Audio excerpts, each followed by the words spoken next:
to Borrow Your Own Brilliance. Today is actually going to be the journey about the only goth in the village.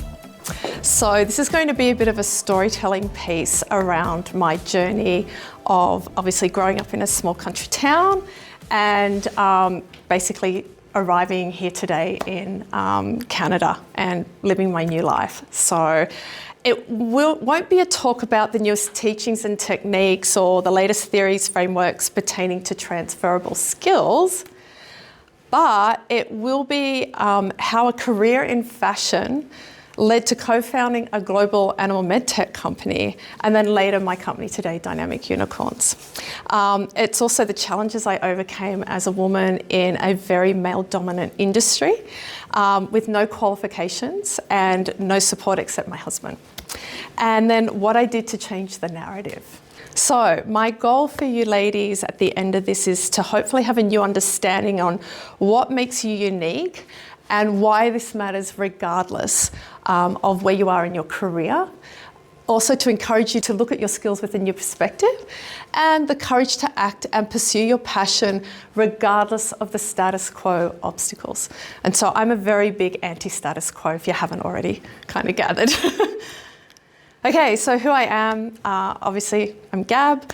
I'm founder of Dynamic Unicorns. I come from Australia. I've lived in Australia most of my life. Started a animal medtech startup, funneled my way through, and now I'm living my dream with my business, Dynamic Unicorns. I still have my company in Australia, and my goal here is to kind of bring that essence of my company here to Canada and work with amazing small businesses like yourself, new entrepreneurs or startups.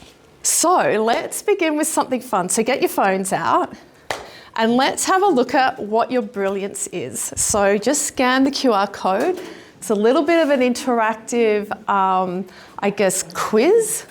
So you can kind of find out what your brilliance is. There is a little bit of a video that I created with Nano Banana. So it's meant to be a unicorn, but it kind of looks a little bit like a horse crossed with a pig, but that's okay. So we hit start? Mm-hmm. Okay. Yeah, hit start.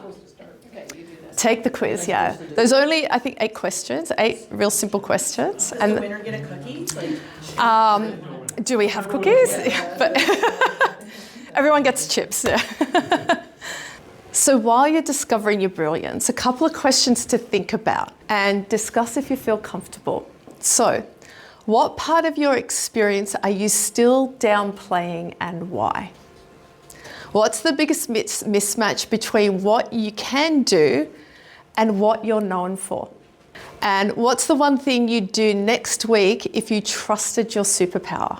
So I know that's really deep and we don't have to answer it, but if someone would like to share, please feel free. Yep, go April. So according to this, and this word's never been used to describe me before, I'm the calm decision navigator. Okay, yeah. Calm? You have calmed me down on many occasions. Okay, I stand corrected. This is keep priorities, sequence decisions, and keep people from spinning. Oh yeah, you're right, okay. You did. Yeah. In order to competing priorities and help choose the next right move. Amazing. So do you feel it's a good fit? Yeah, well, since Sandra told me yes, then yes. Anyone else care to share? Yeah, sure. What was your name? I'm Kelly. Kelly. And I am the story to strategy translator. Ooh. I'm the person who makes things make sense. You translate complexity into clarity for teams, client stakeholders, and yourself. I turn complex information into clear direction people can act on. Amazing. And do you feel that's a good representation of you? I think so, for sure. Yeah, amazing. Anyone else? One more? Yes? Hi, my name is Wendy. Hi, Wendy. I got the Get It Done builder. You create structure, follow through, and progress, especially when others are overwhelmed. I take ideas and turn them into practical steps that get delivered. Amazing. Do you think that's a good representation? Yeah. Fantastic. Awesome. Okay, so let the story begin about the only goth in the village. So I was born in a small town about 2 hours south of Sydney called Goulburn. And pretty much, well, Goulburn's renowned for a couple of things. The big merino, which you can see the photo there, because we're predominantly a merino town. We've got around 20,000 people. We have the police academy there and one of the biggest supermax jails, so a lovely combination. My family, my parents grew up in Goulburn. They were both psychiatric nurses. My dad was a second generation army captain, and I have an older sister who is a nurse, and I have a younger brother who also was in the army. He was with the Special Forces, which is your JTF2 equivalent. I've also got 2 awesome nephews, and as you can see, my nephew's twinning the mullet with me when I had a mullet. And then there's me, so I'm the middle child. Just don't hold that against me, okay? I attended an all-girls convent school. Again, don't hold that against me. And that was from the age of 5. So made some great, amazing friends, but basically the expectation from the nuns at the school is that we would all enter the convent. So most of my schooling, I lived in fear of everything. But at an early age, I knew I was really different. So I definitely had an entrepreneurial spirit, which I'll talk about shortly. I had a fascination with costumes, hair, makeup, anything kind of bright and colourful.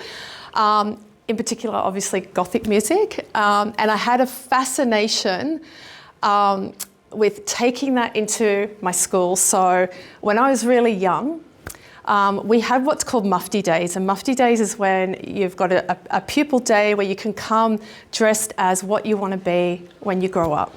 So, what did I want to be? Paul Stanley from Kiss. So, I went to school with face makeup, I did it myself, dressed as Paul Stanley from Kiss, and I was the only girl at an all-girls school that wanted to be, I guess, a hairband superstar.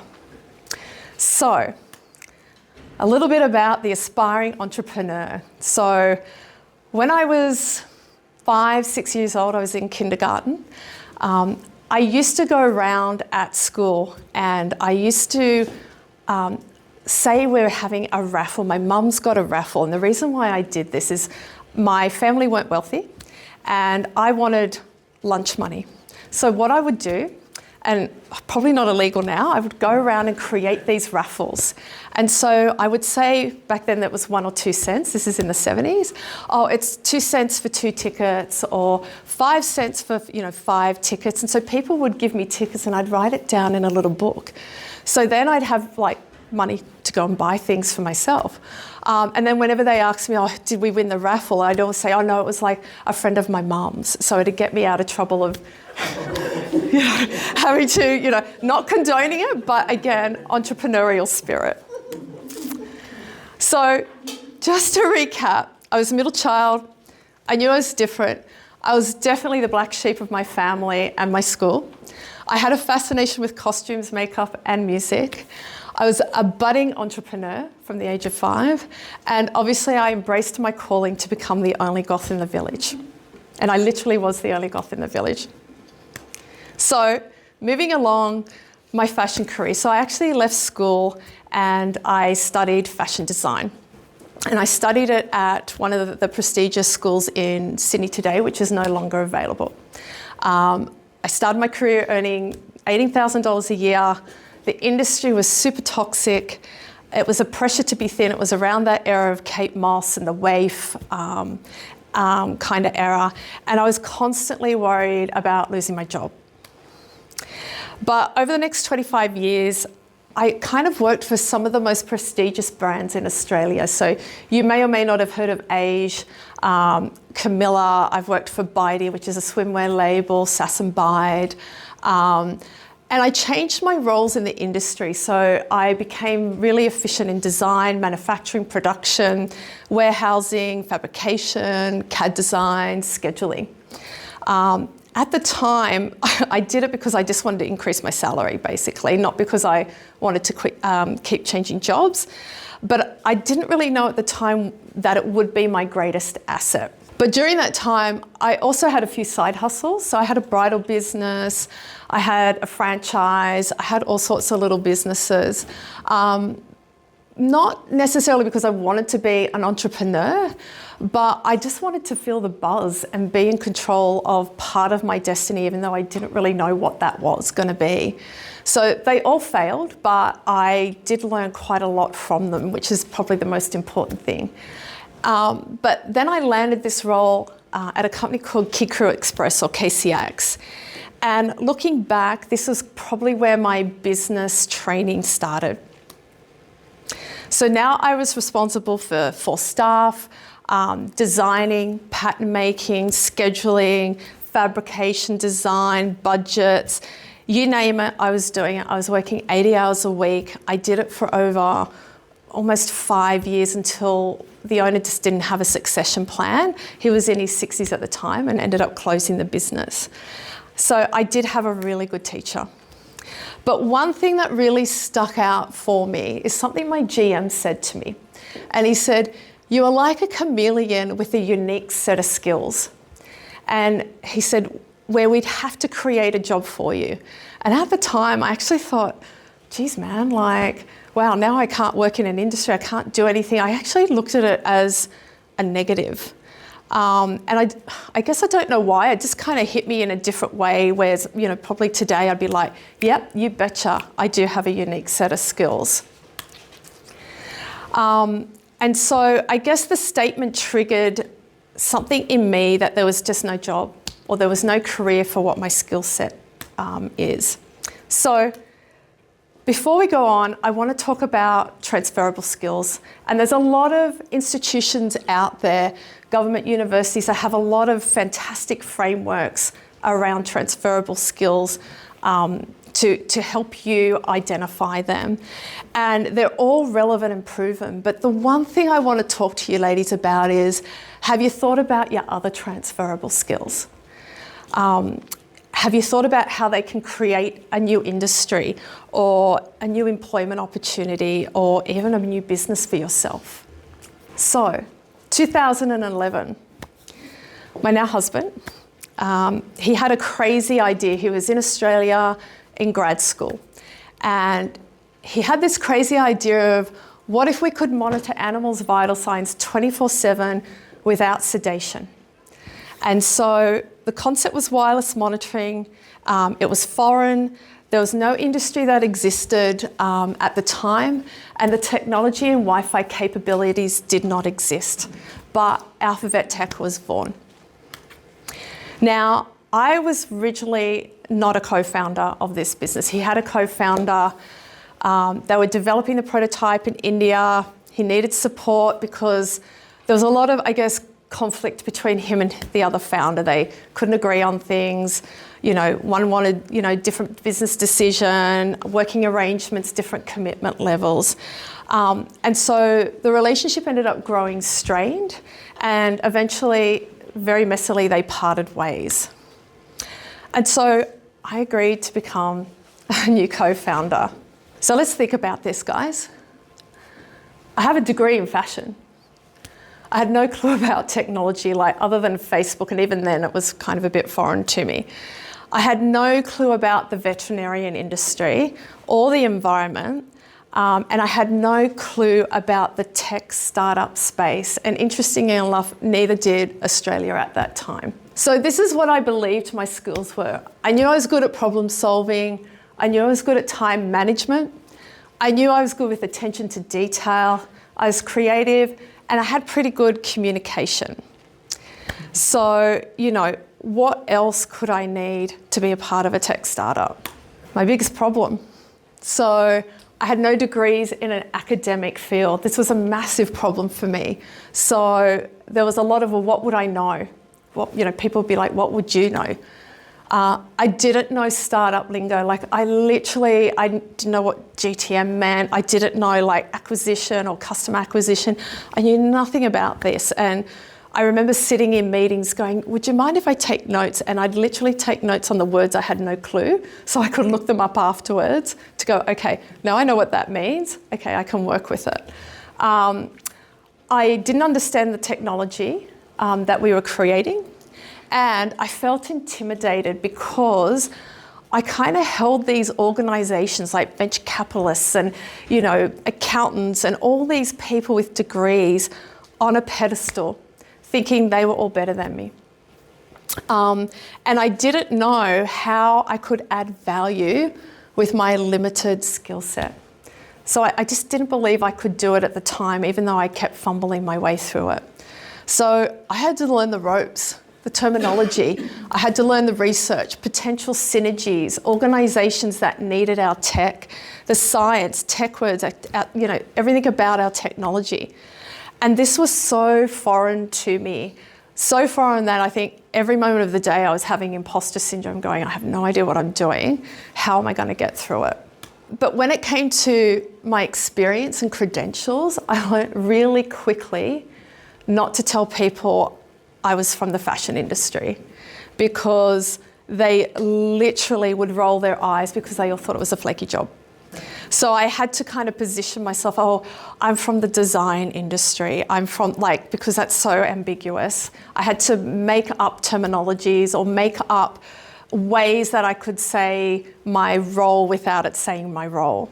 So the odds were really against me with this. And I want to tell you about a story in 2013, which was a really big lesson for me. Now, my husband and I were going to speak with it's an investing firm. And I remember that we're sitting down and we're talking to, obviously, the gentleman, and he's telling us about, what this investment firm does. And I remember asking him a question. Now, I can't remember what it was. And the gentleman turned to my husband and started answering the question. And at that point, I'm just like, are you freaking for real? I was so angry. And I walked out of that meeting, and the lessons I learned, and I said to my husband, I said, there's no way ever on this earth we are going to work with that company. Even though this was just one gentleman who was a representation of that company, to this day, even though there's been opportunities, it's like, no, we're not working with that company. And so I learned I should have stood up for myself. I learnt that, never let fear dictate your decisions. If something isn't right, speak up to yourself, because there are other opportunities out there. If something isn't right, they're not the only one in the neighbourhood. And just because they have something you mean, it doesn't mean you have to accept the opportunity or their behaviour. So, but most of all, I learned about myself. I needed to change my narrative and my presence on how I had to hold myself. I want to tell you another story. This is about the Mean Girls and Miss Ferrari. So Miss Ferrari, she was a transgender woman. And the one thing I've noticed about here in Canada, whenever I go to women's networking events, and I've been very sceptical simply because of this one event in time, but I can honestly say the events here are amazing. So the women are friendly and they're really beautiful and they want to get to know you. I went to a very, I guess you could say, C-suite and above networking event. And I walked in, and obviously I wasn't sporting a mohawk at that point. It was something a little bit more tame. But I had all the women in their packs looking, pointing and talking about me for the whole duration of this networking event. And so I saw this lady, this transgender lady, who happened to be the keynote speaker. And we were talking about, how do I get people to take me seriously? And at that time, I was kind of trying to reach out to people on LinkedIn and do things. And I said, my biggest struggle is I don't have those letters after my name, those credentials. And she said something so profound, and I don't know why I didn't think of this. She said, why don't you create your own letters? And I'm like, that is so brilliant. Why didn't I think of that? So I did. So we made sure there was no degree, obviously, but I created an MOBP, a Master of Being Persistent. And so if you look at my LinkedIn profile, you'll see two. There's that, and then a year later, I actually, cloned another one that said "Too cool for school." So just because, I wanted to have fun. But the moment I did that, the moment I put that MOBP, things changed. Now, they obviously changed for me because at least I could hide behind something that, obviously it's a little bit fun, but I know I am a master of being persistent. But it also changed how the LinkedIn people I guess, connected with me. I had CEOs reaching out. I had all these people in high positions reaching out. And I believe it's because they're not going to ask you, what does your credentials mean? I've never, since I've done that, have someone say, because they don't want to look an idiot. You know, what, you don't know what an MOBP is? Look it up. You know, they won't find it, but look it up, you know. So sometimes you have to think outside the box to position yourself how you want others to see you. And you've got to find the right tribe. Sometimes women's groups aren't necessarily the right. I found that in Australia that wasn't my case. Here, it's been polar opposite. I'm like going to networking events with women all over because they are so true to that collaborative, wanting to get to know you space. So, what changed? I decided to re-look at my skills. And I wrote down everything I do, which is highlighted in orange, and then everything that I know I can learn or I can get involved with my skills. I had that aha moment with Miss Ferrari. And so I wanted to look at my contribution differently. And so I leaned into all the skills in my trade and all the skills I had learned and mapped out how they could be transferred into a different industry. And so this is how it was transferred into a different industry. Everything you see here is what I did in our business. Branding, you know, connecting with the right people, so agencies, the DIT in the UK, setting up our Swiss manufacturing partners, our 3PL, the product design, the user experience with our platform, connecting with, the veterinarians, our launch at London Vet Show in 2019, investor opportunities, everything by identifying all those things in a different way with my skill set. This is what I was able to achieve in our medtech startup. And the best compliment was I was in Switzerland. We were driving to our manufacturers, and Mark Alexis, who is a representation of the Canton of Neuchâtel, so part of this program, he said, "Where did you study engineering, Gab?" And I'm like, "What? Well, I haven't studied engineering." And he's like, "What?" And I said, "No, I don't have an engineering degree." And he's like, "Well, how do you know so much about the industry and engineering and product design and fabrication and all of this?" And I said, "Because I've had to learn it. I've had to learn it, and I've had to take that leap of faith and just do it." And so I just want you to pause for a minute. And I want you to think of a time when you saw an advertisement for the perfect job, a gap in the market for a new business venture, or a business opportunity that you didn't pursue because you didn't feel as though you were qualified. What was your mindset at the time? And if you identified all of your transferable skills, would you pursue that opportunity today? And so this is why I've gone the only goth in the village to a fashionista to a tech co-founder. Have a think about that, ladies. And then I want to tell you the story about you add no value. So after we launched our tech startup and our product and things were humming along, the board put in a general manager. And the first day he arrived, after everyone had gone, we had a team of people. He said to us, and this gentleman was here to take the company to the next level, and the first thing he said to us was, "You add no value to this business." Now that's pretty powerful. And at the time, again, I was taken aback. My husband was taken back because of thinking, well, we've actually gotten the business to here, but apparently we add no value.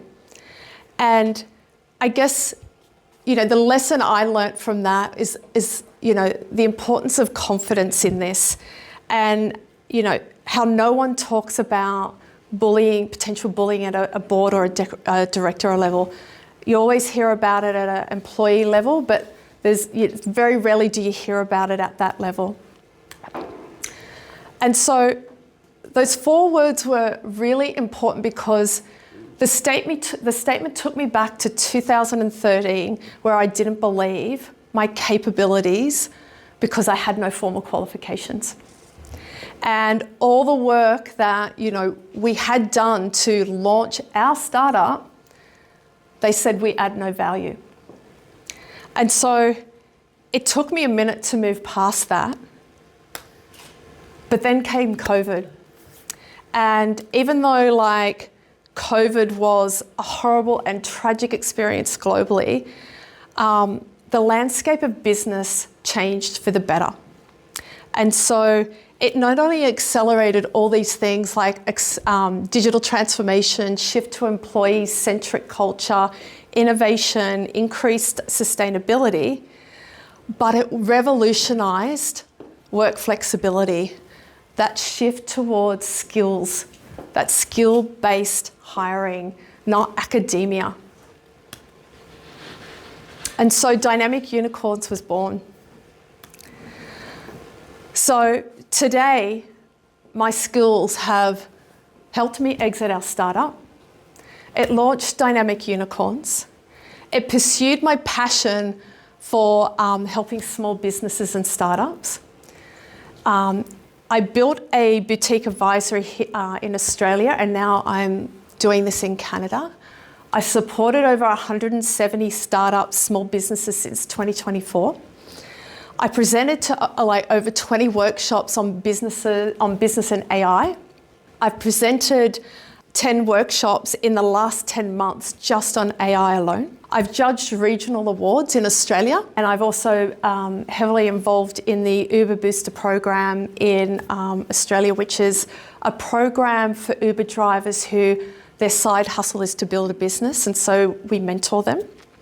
I co-contribute to a lot of publications here in the US. I'm being recognised by the International Association of Top Professionals for Top Business Advisor of the Year and Empowered Woman of the Year.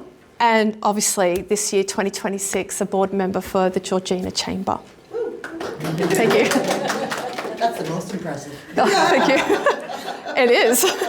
And to be honest, on that note, I actually didn't think I would have a chance. And not because I didn't think I was qualified. The thing that I think was in my mind was, well, I'm a newbie here. What could a newbie add value to a board? I know I can add value and I will add value, but it's interesting, still in that moment, I still, like all you women out there, have that, well, what could I add value to, but I'm gonna give it a go. And most of the time when I'm in that mode, I still do it. And I think that's the key, ladies. You still got to do it. You've got to give yourself the opportunity to succeed. So if you are having those conversations where you say, I can't do it, I don't have the degrees, I'm not sure, what if, I don't have the confidence, then know this, the landscape has changed. There is no time like the present to pursue your passion that aligns with your transferable skills. So start small. Create a skills inventory list, analyze past achievements, focus on soft skills, translate your industry language, look beyond your job title, create an out-of-the-box transferable skill set. For me, one of my goals is that I still want to become, a B-girl and a break dancer, maybe able to still achieve it. Hey, and it could land me a job, who knows? Reflect on flow moments, moments where you are focused and most proud. Ask for feedback. If you have a mentor or a best friend, ask them. If you want to float something by them. Map to new roles. Look at your outside of the box list and map them to your role. And then reframe your experience. And finally, you've got to take that leap of faith. So the skills you developed throughout your career don't define the career you deserve for your future. And I think that's really important. But again, part of that takes action. And so I want to thank you for today, ladies. I know it's a short, sharp presentation on my experience of growing up as the only goth in the village to arriving in Georgina. If you want to book a free 15-minute call, you can. We can chat through, if you're wanting to discuss, look, this is where I'm at, and we can roadmap some things for you. Quite happy to take that on to help you ladies if you're thinking of doing something. And you can do something at any age, any career you feel you want to do. You can map your skills to that, just like I did. Had no idea, fashion, and then suddenly I'm in the tech world. It's just, how bad do you want it? So, thank you. Yes, April. So my business I've had for 7 years. Yep. And I'm in the middle of a rebrand. Ooh. And I'm really sort of struggling with that. Like, I know where I want it to be, but Yep. I'm sort of getting over that hump of how, Okay. without losing the core of what I have so far. Do you know what I mean? Yeah, I think so. So the rebrand, you're wanting to do a refresh on your logo, or you're wanting to do a refresh on what your business is about? All of the above. Okay, so the one thing I would start with is what's your values and your vision, because that shouldn't change regardless of what your business is about. You can always pivot, and sometimes pivoting's good because you may start down a road, but then you've realised your opportunities are kind of sideways. The other thing I would do is that your branding isn't a representation of you. And so one thing, and my husband can attest to this, is that you have to separate your emotional connection to the brand. You're going to deliver what your brand is about, but it is just an entity that is speaking on behalf of what you're about or what your business is about. I think saying emotion really hits it on the head too, because it's like, okay, so I've built this and people know this, this, and this, but I want to add all of this to it. So like at the end of the day, my mission is to leave people better than I found them. Yeah. Right. But, beautiful.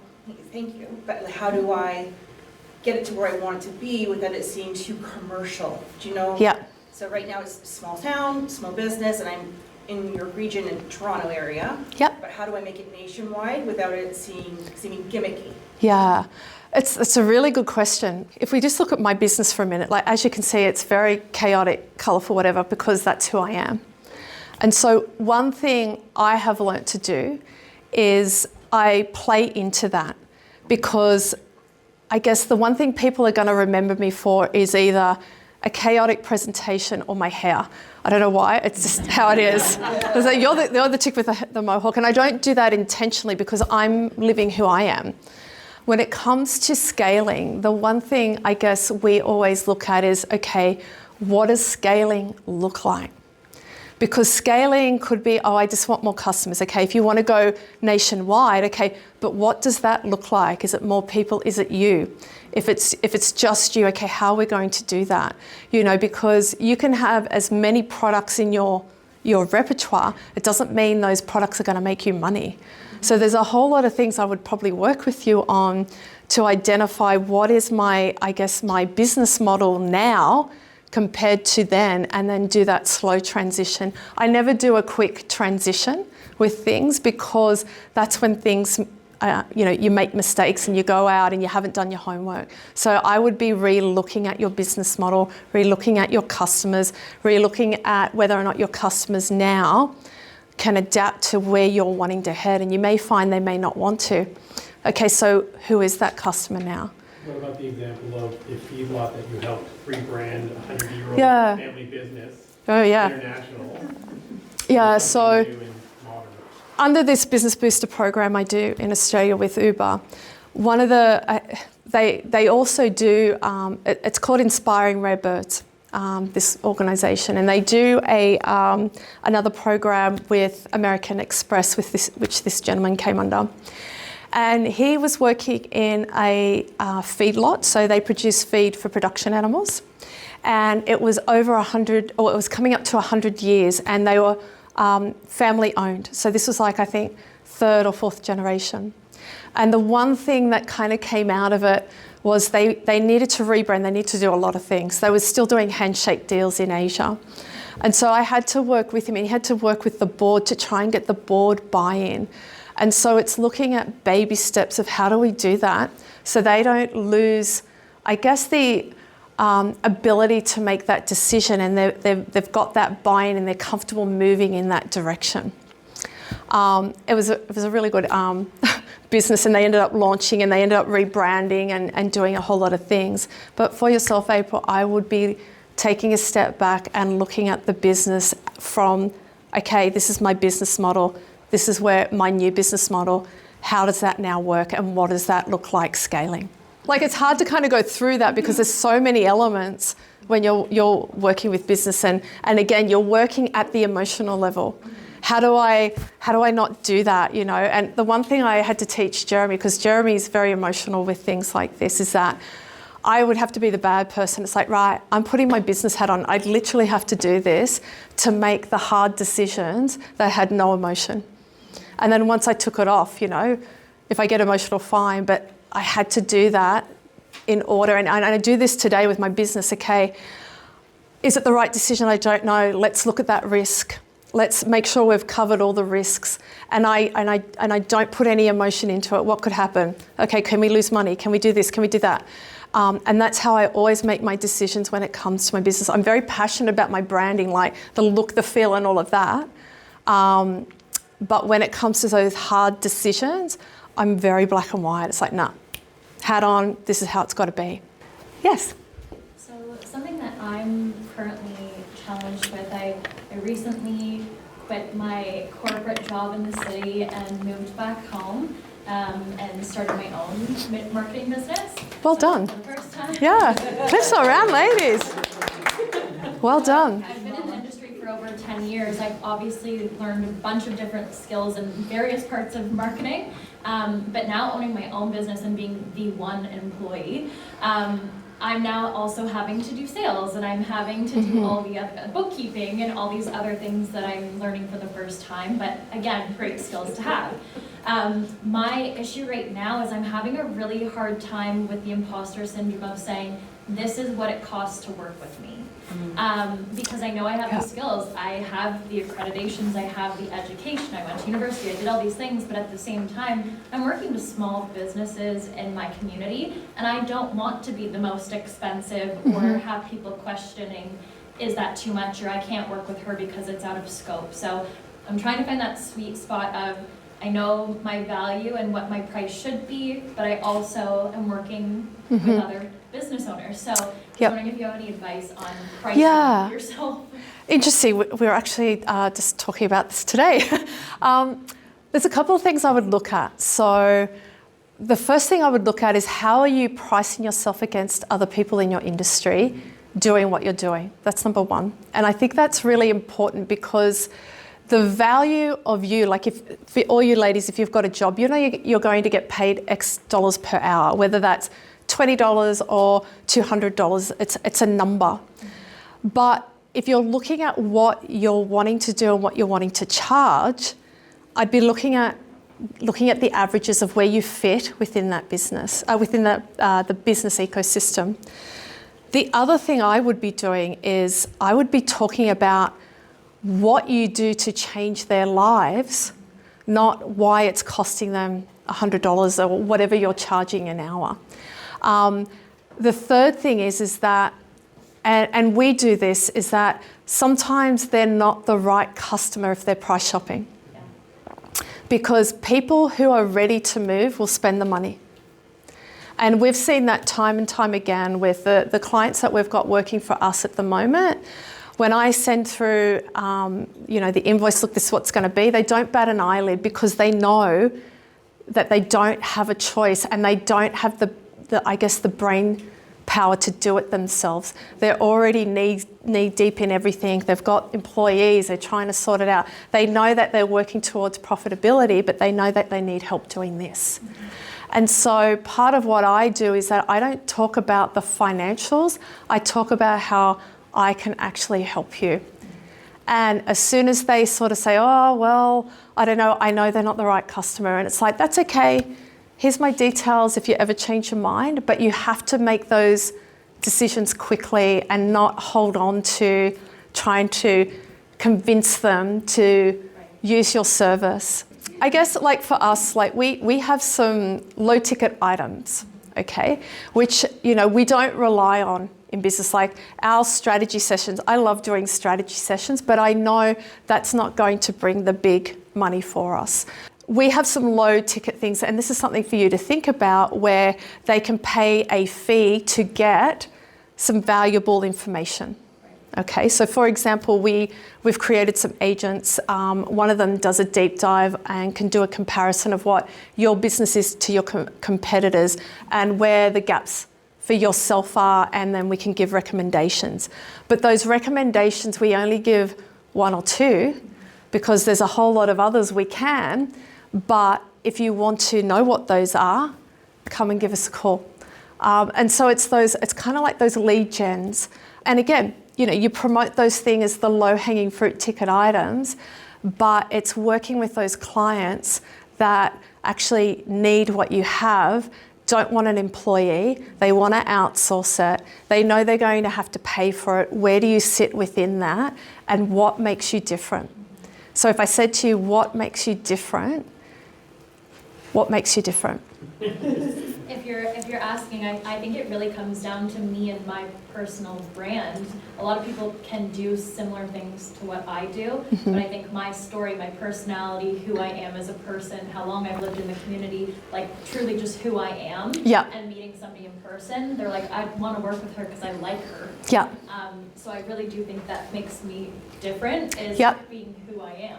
Yeah, and so play into that. Play into that and get people to understand why they need you and why they need your service. That's the most important thing, because it's great that you're local and you're ingrained, which is a massive selling point, but why do they need you? And why don't they need someone else down the road who's $100 cheaper? For sure. Yes. How did it go over being a goth in a nunnery? Well, it's interesting. So I had to hide a lot of things. So way back in my, I guess, early teenagers, I did have a mohawk with shaved head. I had long hair though. I had rat's tails. I had all these things. I had to basically hide it. Like the nuns were incredibly strict. Like I remember my final year of school, and we have what's called pastoral, where you have a classroom where you have to meet and they take roll call and they say prayers over the announcements and all that sort of stuff. And the nun at the time, who happened to be my dad's cousin, she walks in, and my girlfriend and I are writing a letter to her boyfriend, who happened to be at the only boys' school in Goulburn as well. And so she takes that letter, and my girlfriend starts crying, and I'm like, what the hell are you crying for, But we almost got suspended for writing a letter to a boy. So I had to be really, I guess, clever with making sure that I didn't go outside the boundaries while I was in school, with my haircuts, and like we weren't allowed to wear makeup. Our skirts had to be below our knees. Like it was very, very, very strict. Yeah. I would have been kicked out day 1. Yeah, unfortunately, there's not a lot of other schools in Goulburn, so it's like, Australia, everyone wears uniforms. Yeah. Private or public schools, they all wear uniforms. Yeah. Which, I didn't actually mind, because like I was in an all-girls school, especially in high school, where there was a lot of mean girls, and there was a lot of, because we were a boarding school as well, there was a lot of wealthy kids that came to this school. So it actually helped me because we all had to dress the same. We didn't have that competition. We had mean girls in another way. So, yeah. Another question, have you considered doing workshops on winding down your business and transitioning into retirement? Because there's a huge disconnect when you do retire, and what how do you do? Keep your energy going as you transition into retirement. And I think you'd be the perfect kind of person because of the things that you have been talking about, the skills that you learn along the way, can also help you as you transition into retirement. Yeah, and you know what? I actually haven't, but that's a really good point. One thing, like my mother-in-law, like I do aspire to my mother-in-law, and they've been retired for 30 years, something? Have they? I don't know. Well, yeah, but the one thing is, and they had an international business, so they had offices all over the world, and they dealt in the byproduct industry from abattoirs. And when they retired, the one thing that they said they'd have to at least have 3 things that they were going to do. My mother-in-law, even today, still sits on boards. She's done a lot of work with victim services. She does a lot of community stuff. His dad helps out at Baycrest Village with obviously the oldies. Like, they're very involved, even though his mum's in his 80s and dad in their 90s. So, I think it would be a fantastic workshop of how do you do that? How do you tap into your skills to then go and do other things to keep moving, keep working? Yeah, thank you.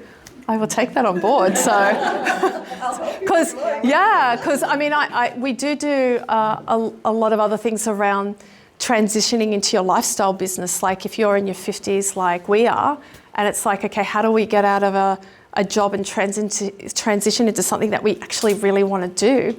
And that lifestyle business doesn't have to be a full-time business stressed to the max. It could be just something you really love to do, and you could create your little ecosystem out of it.